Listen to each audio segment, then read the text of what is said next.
محمد اطہر پوچھتے ہیں کہ 15 شعبان کا روزہ رکھنا کیسا ہے؟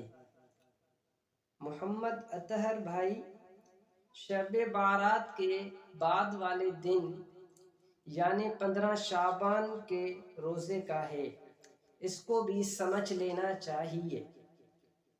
وہ یہ ہے کہ سارے ذخیرہ حدیث میں ہے کہ اس روزے کے بارے میں صرف ایک روایت میں ہے شب بارات کے بعد والے دن روزہ رکھو، لیکن یہ روایت ضعیف ہے۔ اس روایت کی وجہ سے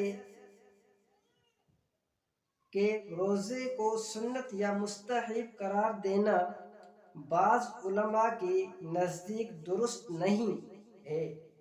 البتہ پورے شعبان کے روزے رکھنے کی فضیلت ثابت ہے، لیکن 28 اور 29 شعبان کو روزہ رکھنے سے منع فرمایا ہے کہ رمضان سے 1-2 روز پہلے روزہ مت رکھو تاکہ رمضان کے روزوں کے لیے انسان نشاط کے ساتھ تیاری کر لیں۔